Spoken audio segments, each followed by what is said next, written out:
Monsoon सत्र में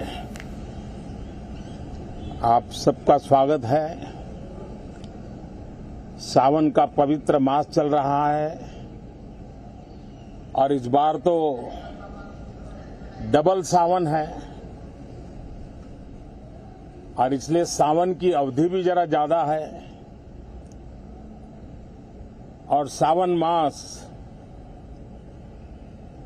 पवित्र संकल्प के लिए, पवित्र कार्यों के लिए बहुत ही उत्तम माना जाता है।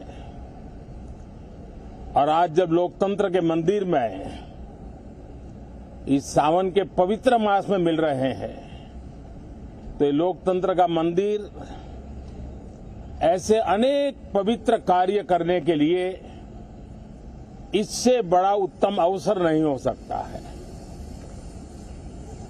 मुझे विश्वास है कि सभी माननीय सांसद मिलकर के इस सत्र का जनहित में सर्वाधिक उपयोग करेंगे।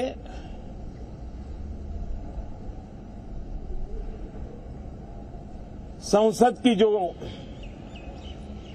जिम्मेवारी है और संसद में हर सांसद की जो जिम्मेवारी है, ऐसे अनेक कानूनों का बनाना, उसकी विस्तार से चर्चा करना बहुत ही आवश्यक है।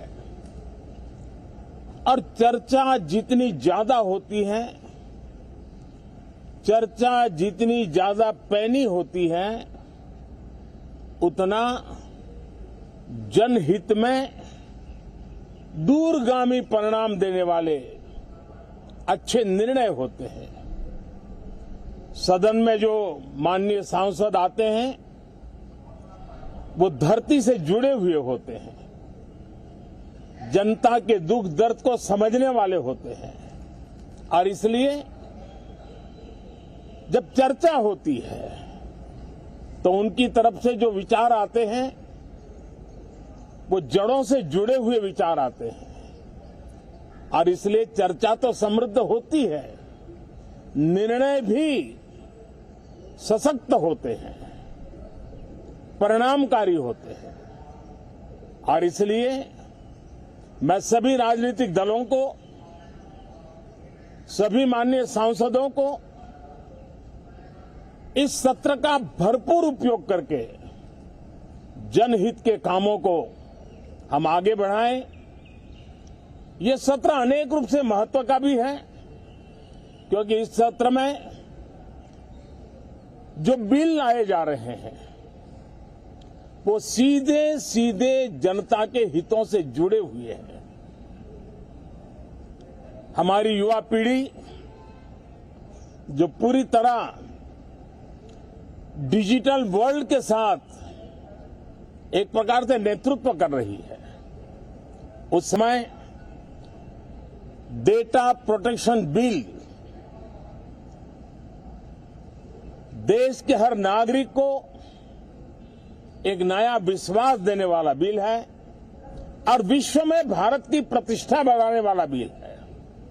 उसी प्रकार से नेशनल रिसर्च फाउंडेशन, ये बिल एनआरएफ नई शिक्षा नीति के संदर्भ में एक बहुत बड़ा अहम कदम है और इसका उपयोग अनुसंधान को बल देना, इनोवेशन को बल देना, रिसर्च को बल देना और हमारी युवा पीढ़ी जो विश्व के अंदर नए उपक्रमों के द्वारा विश्व का नेतृत्व करने का सामर्थ्य रखती है, उनके लिए बड़ा अवसर देकर के आ रही है।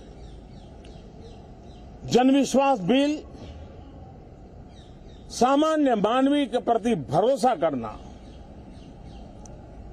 अनेक कानूनों को डिक्रिमिनलाइज करना, इस मुहिम को आगे बढ़ाने वाला ये बिल, उसी प्रकार से जो पुराने कानून है उनको खत्म करने के लिए भी एक बिल में प्रावधान किया जा रहा है।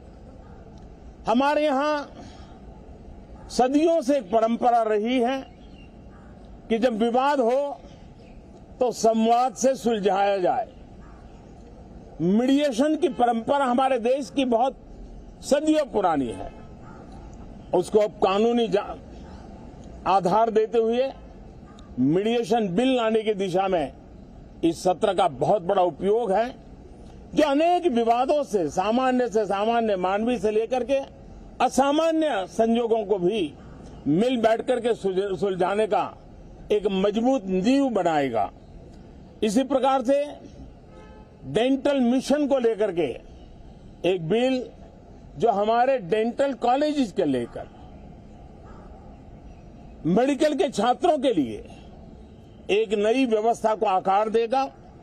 ऐसे अनेक महत्वपूर्ण बिल इस बार इस सत्र में संसद में आ रहे हैं। तब ये जनहित के हैं, ये युवा हित के हैं, ये भारत के उज्जवल भविष्य के लिए हैं।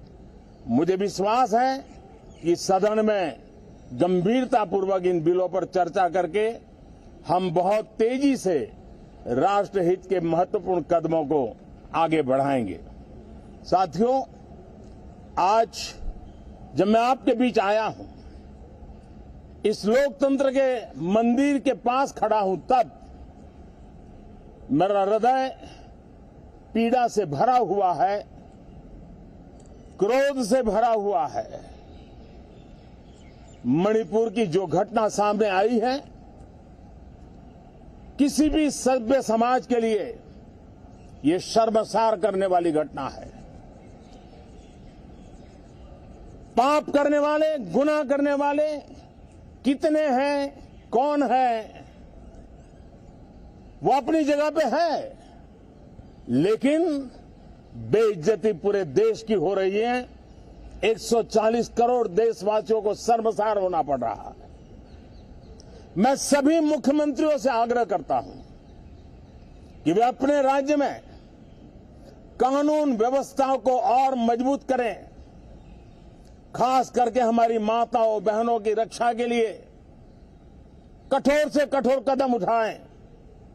घटना चाहे राजस्थान की हो, घटना चाहे छत्तीसगढ़ की हो, घटना चाहे मणिपुर की हो, इस देश में, हिंदुस्तान के किसी भी कोने में, किसी भी की राज्य सरकार में राजनीतिक वाद विवाद से ऊपर उठ करके कानून व्यवस्था का महात्म्य, नारी का सम्मान, और मैं देशवासियों को विश्वास दिलाना चाहता हूं, किसी भी गुनहगार को बख्शा नहीं जाएगा।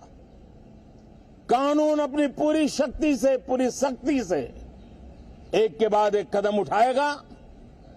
मणिपुर की इन बेटियों के साथ जो हुआ है, इसको कभी माफ नहीं किया जा सकता है। बहुत बहुत धन्यवाद दोस्तों।